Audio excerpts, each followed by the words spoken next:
All right, welcome everyone. We're Semblance of Sanity. I'm Caleb. I'm Jacob. And we're here for Fruits Basket, Season 1, Episode 9, New Year's. Yeah, we've got wishes. On the rooftop. Yes, yes. Yep, some said out loud. Some quietly. Yeah, some said just through prayer, you know? Yeah. Yep. But that was a nice little resolution there, and now we are off into whatever this new year has for the characters. Yeah, there were big decisions made with regards to the fact that the boys went back to Toru. Yep. Toru is in some ways their new family. They each have different reasons specifically for caring so much about her, although they both definitely do have a liking towards her. With different levels of admitting to themselves. Yeah, different levels of admitting to themselves, but also like different types of liking, because there's a possibility that one or both of them might have been involved a little bit in Toru's backstory. That's true. Through their own. Yeah. And that's its own thing potentially there. But also the fact that, Yuki and Kyo have different levels of investment in the Soma family as well. Yes. There's different reasons for them to have been going to the whole festival celebration for sure. thing. Yeah. And so that's going to make, that's going to mean its own types of consequences and, kind of family dynamic stuff. That and drama. Yeah, yes. drama, exactly. Yeah. But, yeah. That felt kind of like a mid-season finale. It kind of did, yeah. Or like a third season finale. Right, Act 1 yeah. of the first season. Right, for sure. Yeah. So, Act 2? Yeah. So, y'all, without further ado, let's get into it. All right, everyone, now be sure to go check out the reaction portion of the video in the description below, then come back here for the discussion.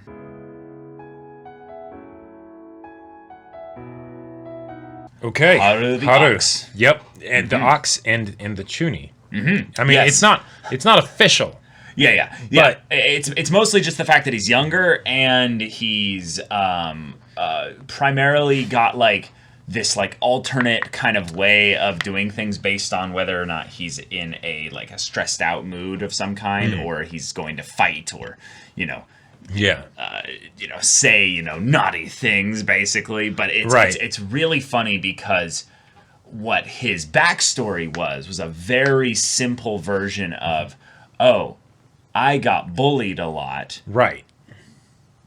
But the simplest version of it was something that, people made fun of me as a kid, which is something that every kid ever probably had to deal with.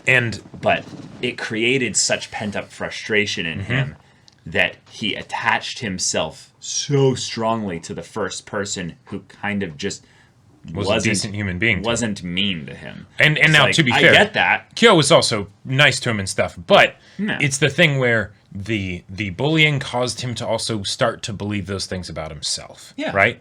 Or at the very least say those things about himself. Right. I'm a stupid idiot, right? Yeah. And that's the really insidious part about bullying, right? Because when kids are young and impressionable and all that stuff, you might actually believe those awful things that you say to them, right? And then Yuki is just like, well, are you? And you just ask that question, right? And suddenly all the agency, all the power is given back to Haru. And he's like, no, I'm not. That's why it bothers me. Cool. Yeah, you're not. Yeah. There you go. Yeah. And it's sweet because that was rather recent, for one.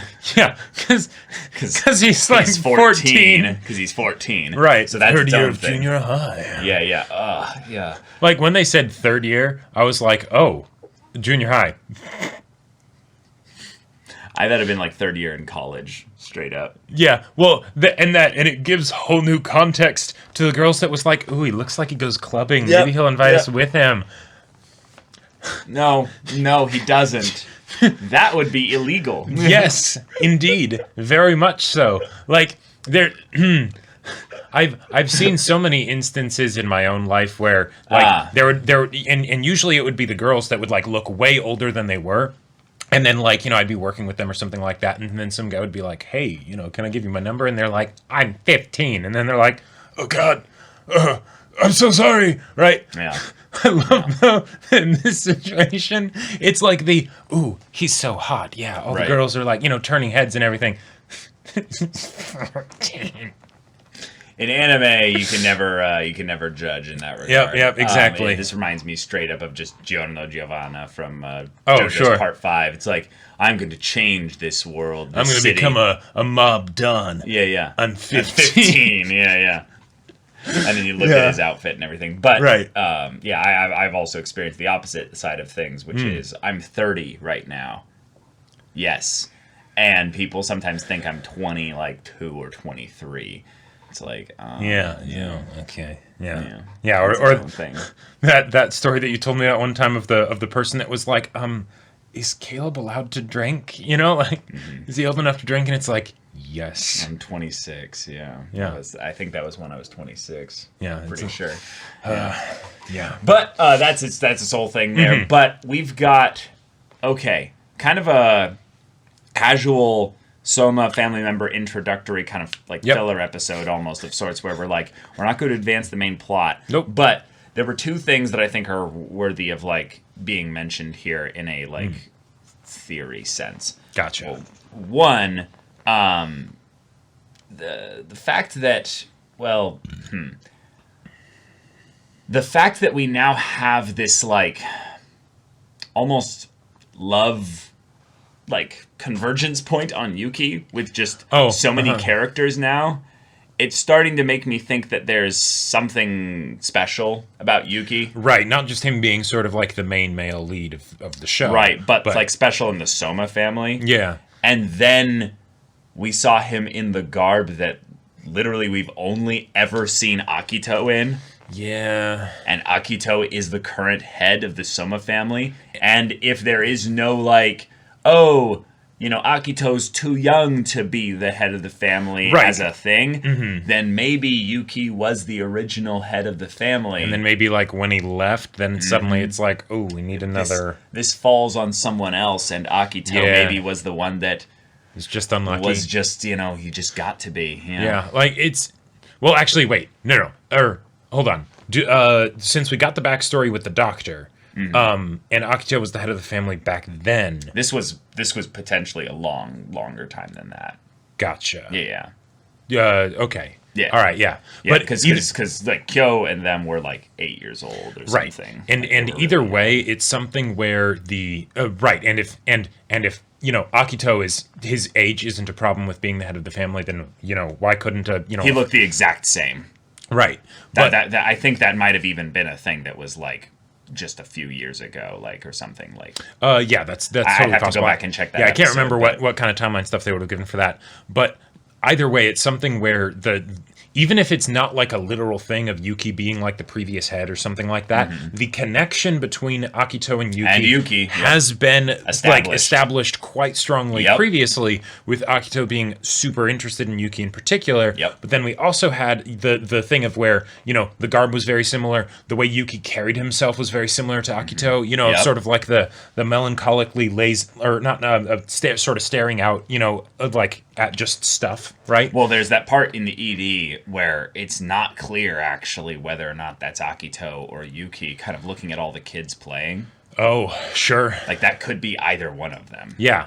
And then also there's the bit where when Haru mentioned something, then it was like Akito wrapped his arms around Yuki or something like that. It was when Yuki was thinking back on something in the past. And then he remembered, I think it was when he was remembering the martial arts training of Kyo and Haru that he ended up thinking back on, and then someone's arms came around and gave him like a hug of some kind of an embrace, and he felt very yeah, suddenly his sickness got much, much worse. Yeah. And like the whole thing of like Yuki like doing like the occasional coughs of just like like it almost felt like a comedic thing of like, oh yeah, he's sick, but it's fine, right? Come on, like it's just a little cold. That's interesting. What? Putting Yuki into this place here. He's not wearing the outfit he would have been wearing. Okay, so maybe the outfit, it's just the traditional like classical Japanese garb, kimono, whatever. Actually, did the hands go over his eyes? They went over his eyes, yeah. they did not go around as an embrace. It's kind of like the guess who. Yeah. Huh. So maybe. Actually, I'm gonna listen to the voice, see if there's anything there. See if I can recognize it.